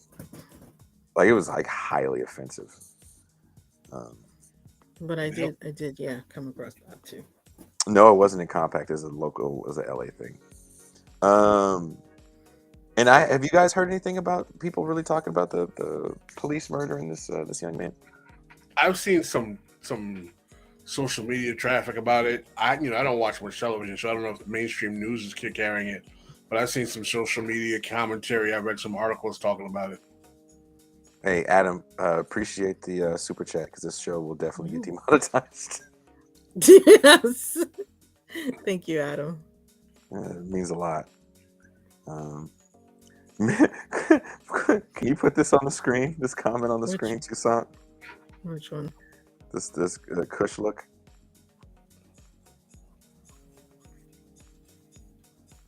Do you see it? Oh boy. Oh boy. It actually takes me to my subject matter. I think we should. I do want to talk about this. I thought we were going to go a lot shorter, but I love you people so much. That's what she said. She said people? Yes. Was she at the gang? She has a lot of love. She has a lot of love to give. Go ahead. Mm-hmm. Pascal. Oh, okay. So we're actually going to be... Well, one of the reasons I'm thinking about this MAGA communism comment is because there's been a lot of online chatter, and I know we all try to avoid Twitter as much as possible, but for the kind of work that we do here, we got to monitor, the news wires and see what people are talking about. There's been some discourse online about a certain segment of leftists who are really taking a shot at Gerald Horne as an individual. I forgot his name. He wrote an article in his Substack basically alleging that Gerald Horne is acting in a way that is liberal and is a kind of stooge of the British Crown with the analysis that he put forth in the counter-revolution of 1776. And the work of Gerald Horne is anti-Marxist and pushing people into the Democratic Party and is liberal. Now, I'm not here to debate the merits of Horne's book, Counter-Revolution of 1776, which many people have issues with, and I understand that. But Gerald Horne has written over 35 books. I've read at least one of them myself, and I've read other of his scholarships and articles, and he's had some very amazing work. And what I'm trying to say is that simply because you find fault in one book of one scholar, don't think that you have the qualification to evaluate his whole body of work. Number one, and number two, if the goal of the left is to become comradely, I think that we have to be very, very understanding of the way that when we criticize individuals that people within the left hold esteem with, that we do so in good faith, but we do so in a way that we don't alienate people who we're trying to bring to the left. And one of the things that I think is very important to realize is that, and I've said this before, I've said this publicly, is that the only time we've had any kind of left movements in the United States when they've been able to actually force concessions from capital is when the left has been multiracial, aggressive, and radical in challenging the status quo political reality, particularly in the interwar periods between World War One and World War Two around the 20s and 30s, and that was but also particularly after the rise of the Bolsheviks and communists, because the early socialists were not very good at doing very much racial outreach in black communities, unlike the actual communists in the United States who had expanded the base of blacks joining the left, and they were actually much more able to recruit amongst the black communities because they made specific attempts to address the issues of race and capitalism and how they intersect, instead of simply getting locked into what we consider contemporary identity politics, which is a petite bourgeois politics that is about inclusion into capitalism. The point I'm trying to make is that when we have scholars like Gerald Horns who do have Marxist analysis that challenges not only capitalism, but the way in which race is used in capitalism to submerge and divide the working class, I think it would behoove those who have critiques of some aspects of his work to be a little bit more sensitive to how such blatant disregard affects communities that are necessary to make a left coalition function effectively in this country. Because there are certain constituencies that if they are not part of the left, there will be no left in this country. Tell me how you really feel. Mm-hmm. Clap, no, I've Pascal. For those that don't know, Pascal's been kind of upset about this, and I actually mailed Pascal a couple years ago, a copy of the book in question that everybody was crapping on, and the discourse around it was very frustrating. It was either, oh, I love everything he's done, and you're just hating him because he's black, or it was everything this man has done is a piece of crap because of this one book. And we were talking about it a while back, maybe even a few years ago, about Adolf was supposed to be writing a book with Horn, I think, or was that Bill Fletcher? But I know they worked together and are contemporaries, and everyone liked his. He's wrote a few books on Du Bois. Yeah. And his book on Paul Robeson, I thought was good. He wrote a book on jazz, I believe. So somebody in the chat even said his 20th century work is phenomenal. You can't really dispute that. It's just the premise is a little flimsy. A lot of historians feel. I think people should try to read the Counter-Revolution of 1776 before they have an opinion about it, because it's a very dense book. Warren is a dense academic writer, and much like Cedric Robinson, I don't think people really try to read the scholarship because it is so dense. Right. And just tell it to me in a TikTok, 5-second, 30-second video what it's about. I think I want to add another point here, Jason, as well, which is very important, which is like something that we try to do on our show, because there are a lot of people who make the allegations that are like, oh, these guys, they're not really a black podcast. They don't talk about. Listen, we are a left socialist podcast run by two black men who understand that race is an element of class oppression in American capitalism.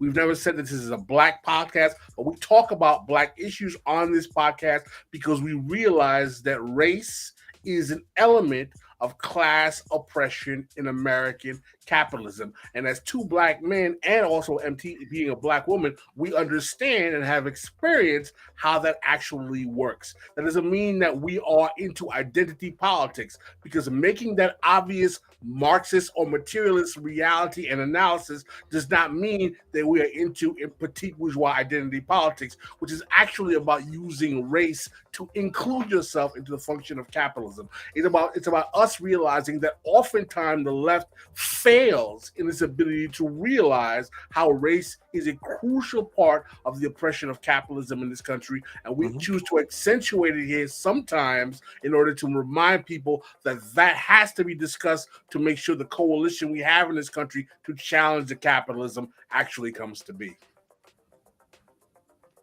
I wish I had a. Right? I feel so bad, Pascal. Look, I'm giving you a high five on the screen, and a hug, Aww. No, right on. I mean, look, A dude, laying down hug. I'm not giving him that. Okay, well, I totally agree, Pascal, and that was well said and needed to be said. Lest people forget. We don't do all the black stuff that they want to see, I guess. Like have a hip hop Blackity black intro. black. Yeah, hey, what's up? Words Bond. Yeah, we're black as hell. Black all day. Black today. Police. Black. White supremacy. Black. Black today, black tomorrow. Nappy hair. Black. Crack. Black. There you go. I think we got it handled. Yeah, we don't do that.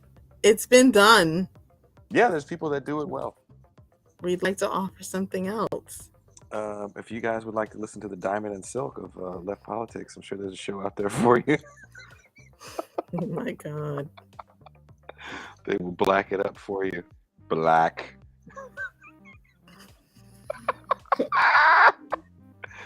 I like those guys, but they're just not black enough. It's just not black enough for me. They need to buck their eyes more. About black stuff.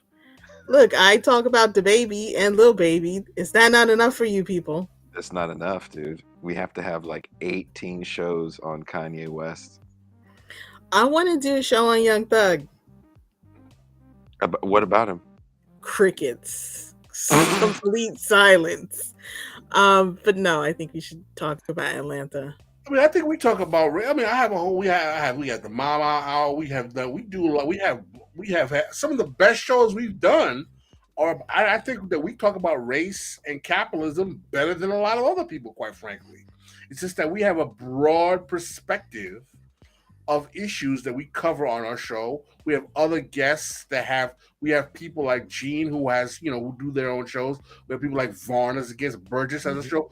We have a broad spectrum of left content on this channel. Some of it is politics that's different from mine. Some people would say my politics are more to the left than other content. Some people would say my content is, more, radical or more less radical than other content.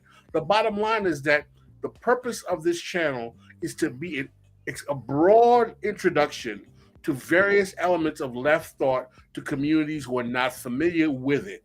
Some of it you're going to like, some of it you're not going to like. You might like my Mao, you might dislike, the gaming show. You might like the sports show with Jason, you might like the other.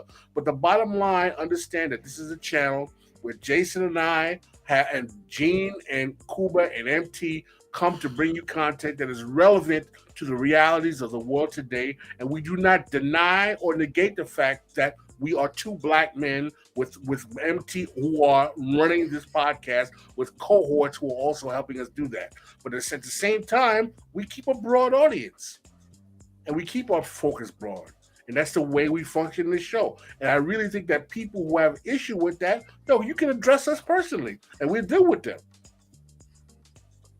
I would like to add, we also cover international politics. Yep. You do need to know what's going on in Peru. That is important.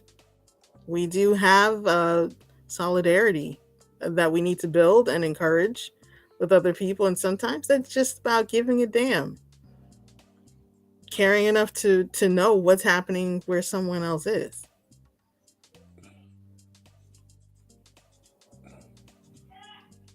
Yep. Well, Pascal, I do agree that we have a broad focus on the show. Nobody got that? I did get that, but I was not sure where you were going with that. I'm going to ask, why is Pascal being defensive? Listen, no one has really made allegations about us, about the show, But what I'm saying is that I am taking an initial position because we've been making changes in the show, and I've had friends of mine who say, "Why do you let this person on? I don't like them," so on and so forth. And I want to make it very, very clear. Jason and I, when we started this, Jason brought me on. Jason started this first, and he brought me on, and we basically looked this as a partnership. And we had Gene, and we have Kuba, and we have M2 Sun, and we come together as a team to manage the content of this show. And one of our original mandates was that we realized that there was an attempt to deny certain communities, particularly our communities, the realization that there was a Marxist, leftist, socialist tradition in that community, and we wanted to reintroduce people to that tradition. I'm not saying we've had every show be about the Black Marxist tradition, but we have had shows talking about that. We had Jeff Perry on talking about Cuban Harrison. We've had shows talking about the Black Left. We've had Adolph Reed on several times. We've talked with Cedric Johnson. We've done that. We had Sharice on. Stelly.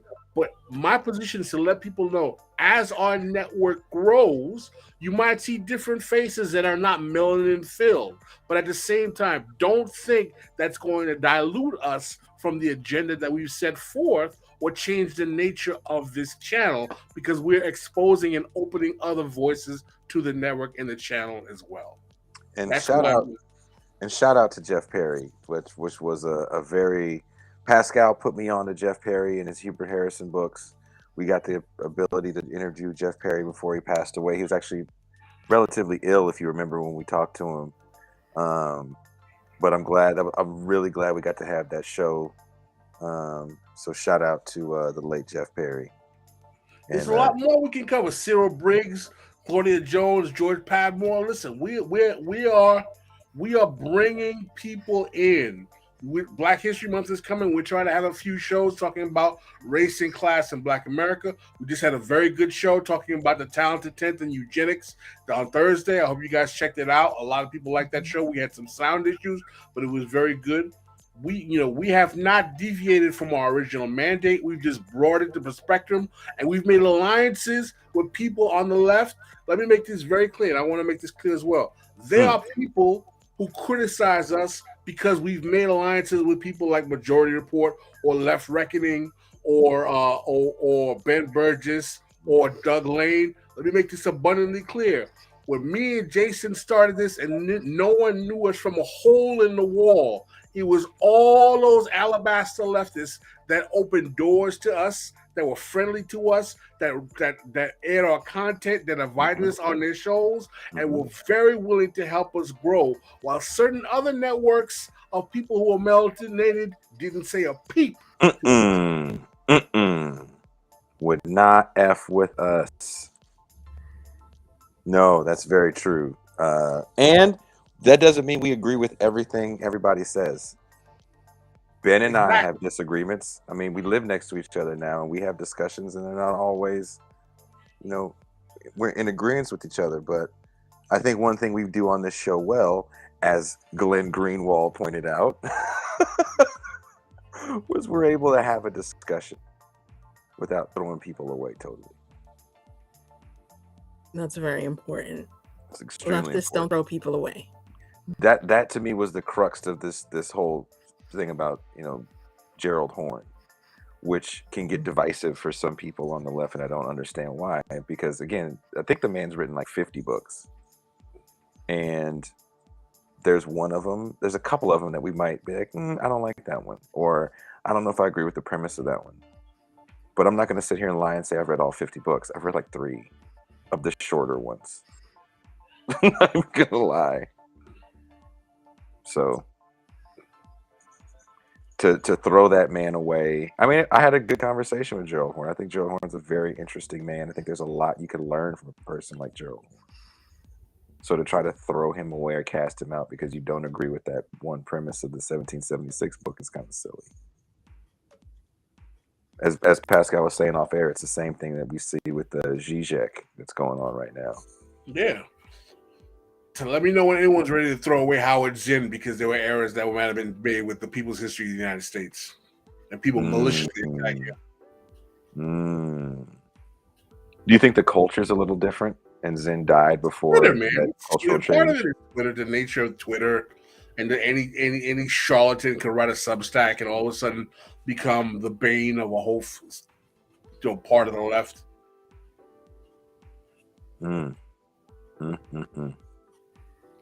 Toussaint. Well, I just want to say somebody made this comment here. TIR got to check in with their blackness. Our show is not blackety black. Well, we are black every day. It doesn't go anywhere. And it does help to inform our opinions at times, just like other aspects of our identities. Yep. Checking it with being black.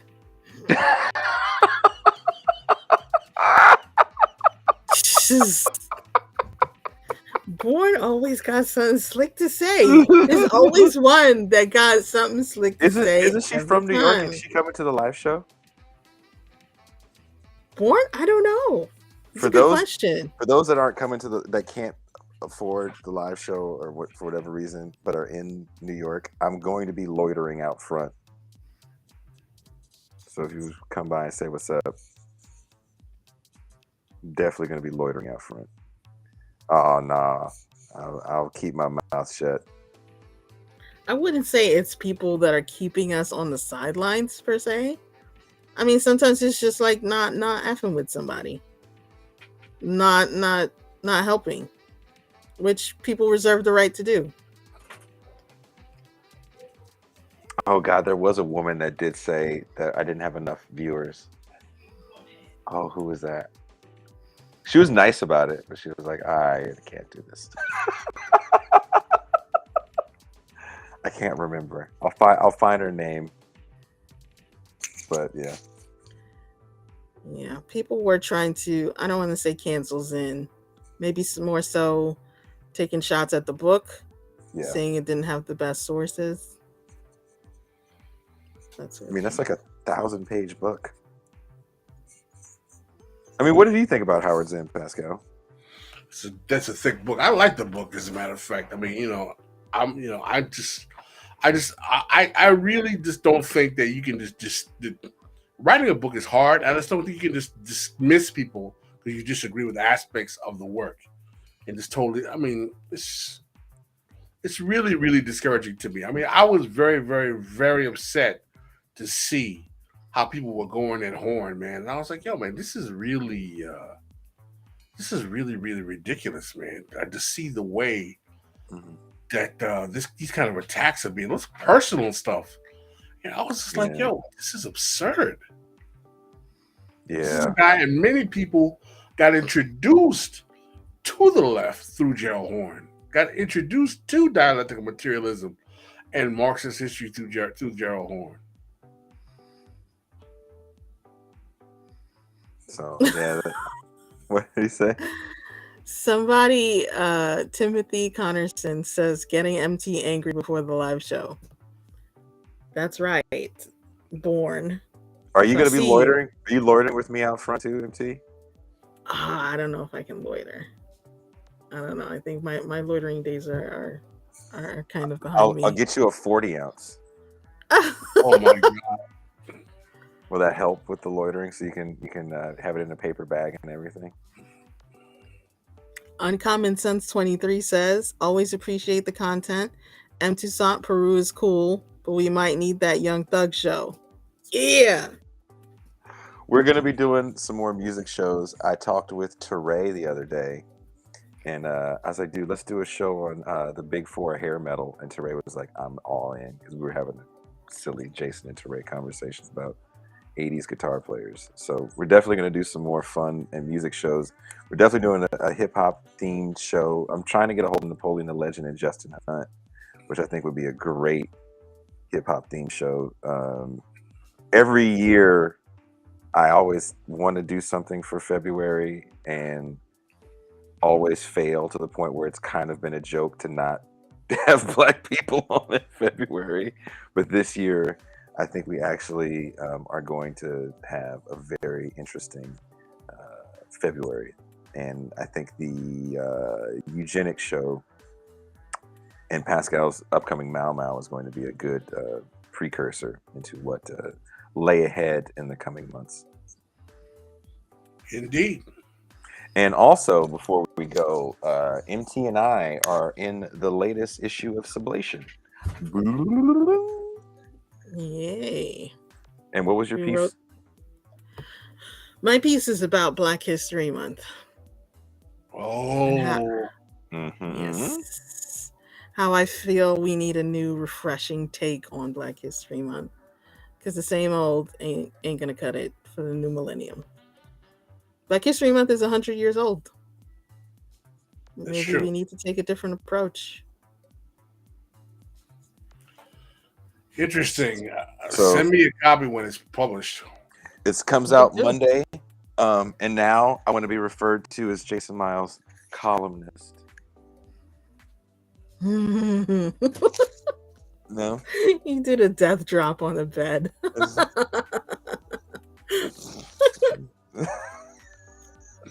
Nice. That's what I want to be from now on. I want Jason, columnist, Sublation columnist. I asked, I was like, Alfie, can I be a columnist? Sublation columnist. So if you go to Sublation, I screenshotted it. I'm gonna put it on Instagram. Should I put that in my dating profile? Something, yeah. Put that into Tinder.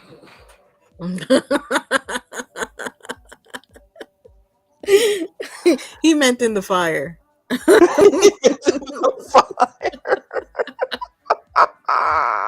Yeah, throw that in the fire, bro. Roman Jason reclining like some old Roman senator. If I put columnist on my dating profile, do you think I'll get more matches? You'll get more intellectual matches. More writers. You think so? Why not? Should we see? Should we see? Get abroad that reads. Why not? According to Pascal. There you go. Yeah. Hey. You know how to read.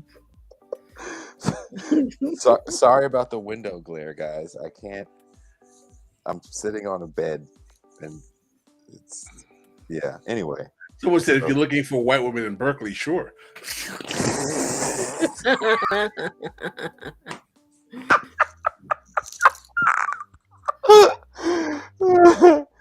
Yeah, Riley Cool says, that was the plan. We had, remember, MT, we planned to do this for a champagne room. Like, we're gonna rewrite your Tinder profile, yeah. Yeah, so that's when we get back from New York. So Tuesday, we can do that Tuesday in the champagne room. I'm totally down. Champagne room. I feel like you guys will help me way more than I can help myself. There you go. It's gonna be fun. It should be. Probably the case for most people.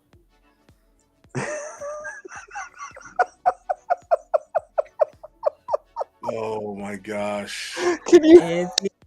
Andy. Okay. What are we gonna do with you? You just a nigga with an iPhone. Columnist. Just an N-word with an iPhone. Look at that. Man. Well, I guess you guys won't be checking my column next week, huh? Jesus. Oh my God. Okay. Well, on that note, maybe I should not put columnist. Ben thinks it's funny that I tell people that I'm a podcaster. Why? Why is that funny? Sometimes people look at you all crazy. Oh, did I? Oh, okay. I guess maybe I'll save it for the when we come back. But I have to tell you guys about who we met randomly when our power was out. Oh, Chucky. Who, Mike Tyson? No, we met this woman that helped start the LA Weekly. Oh, okay. Back in the day, I'll tell you, it's a crazy story. She was crazy. Choking on Ashes 61 says they'll want to date MT and really. if we rewrite your your profile. That's funny. Everybody hit like. That's Yes, funny. yes. That is funny. Could you imagine? And we'll feed you lines during your dates. I have the walkie-talkie earpiece too. We'll do it. Yeah, That would be really, it'll be perfect. good. That would be perfect. Because I always get scared to say the wrong thing. Really, and I don't. We always have the right thing to say. Yeah, I don't want to be like, oh, is that what you're really going to order? Oh, is that the outfit you're going with today? Yeah, that's Mm. How much do you weigh? Yeah. In your profile, you Pascal have getting right. like, oh, you use pictures from 2 years ago. That's cool, I guess. That's cool. You've Can you- changed, by the way. Do you have a DeLorean parked outside? You can get in, maybe? No? Okay. No. He's so mean. Oh, I see time hasn't been fair to you. Oh my gosh.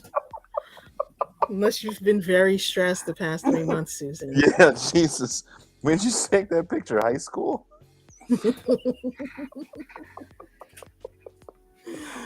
Oh, this is a picture of your daughter. No. Look here, Meemaw. You might break your hip on this date, so Whoa. Jason making promises. Clearly, you were a lot thinner when you took that picture. yeah. Oh, it's just bloat, huh? Bloat. Fucking drinking soda from Willy Wonka's chocolate factory. What's going on here, Augustus Gloop? Oh my gosh. This is so mean. You're that hungry? God. That was so foul. If I knew you were going to eat like this, I would have went to the Golden Corral. I would have thought you'd had the decency to eat first. And you better not fart in the car on the way to the movies. Mm.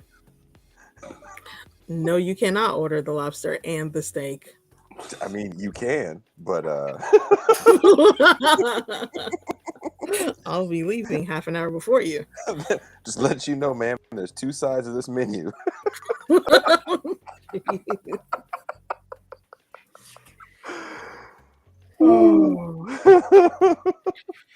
And that's why I'm single. Dun-dun-dun. Somebody told me if she orders dessert, she has to put out. Is that true? Fellas? Some guys are like, if she went on the date, she has to put out. I figure, I feel like if she orders dessert, that's her way of saying, like, I don't want to do anything else. I don't want to do anything else but eat dessert. No, like, oh, I'm going to eat dessert and then I'm going to go home. But if she's like, oh, no, I'll just have an appetizer. And then that's how I would know. Is that right? No, I would have never guessed. Well, I mean, dessert is a signal. It signals something. Mm-hmm. To my ex was like, I know when you order dessert, I know what's going to happen. And I was like, what is going to happen? I'm going to eat more dessert? Yeah. Like, what's going to happen? It's dessert time it is, huh? I'm going to be happy? Is that? Because I'm sure I'll be happy. She's going to be hella full, right? It's like, right? Full of dairy. Oh, and, look, let's be honest. Dairy and fruit plus candlelight. It's a nice mix. If she's ordering dessert after a full meal and an appetizer and maybe some pre-meal bread. Pre-meal bread. Yeah, if you got like pre-meal bread, yeah. You going to Olive Garden? Is that what you're doing? Should not have expectations that a woman will put out. She will invite you to put out when she's ready. Pascal, sapiosexuals, them sugar, is giving you some game. It's not even February. Look, I just want you to know this might be the truest comment I've ever read. Wait, not that one. Not that one. This way. That's why I gotta stop. That's hilarious. Oh my god. That's the truest comment I've ever read. Can you read that out It's a loud? Born Sinner. Born Sinner Cold World says Jason likes crazy as a character trait in women. There is a lot of truth in that. You gonna put that in your profile? I mean, why not get to the point? How many windows have you broken out? How many cars have you keyed? Eesh. That's messy. It's not just crazy. That's messy. Charisma over sexual harassment. Exactly. Exactly. That's why you shouldn't order lobster. Just kidding. Oh, this is just sexist. Liking crazy as a trait in women equals heterosexual male. We shouldn't even be using the word crazy. It is a slur, often used against women for just being normal.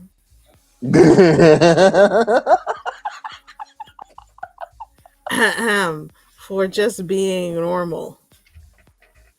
You are so lucky I don't have the soundboard. I think all of them would have went off by now. Jesus. Well, you have a different definition of crazy because you're talking about keying cars and boiling bunnies. Oh, yeah. Oh, Jesus Christ. You have no idea. TIR needs more woke. I like that. Maybe.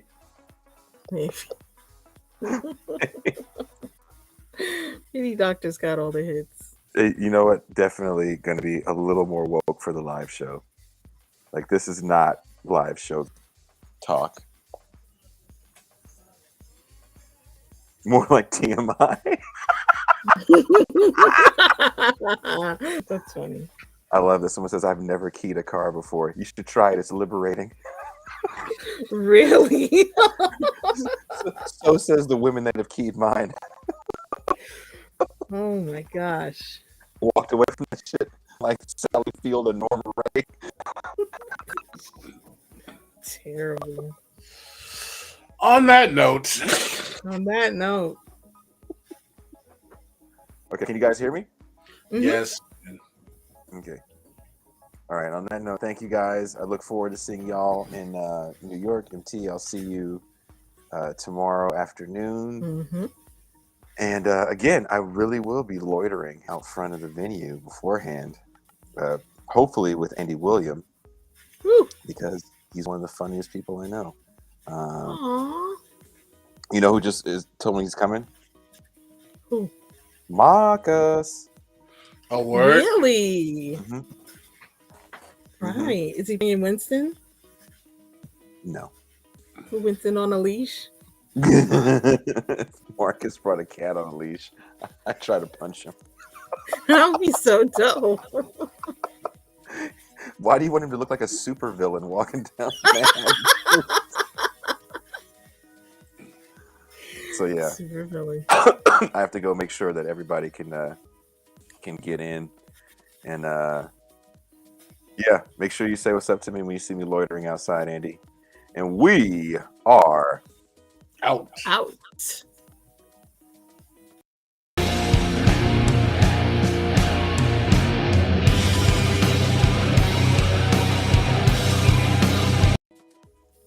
Oh shit!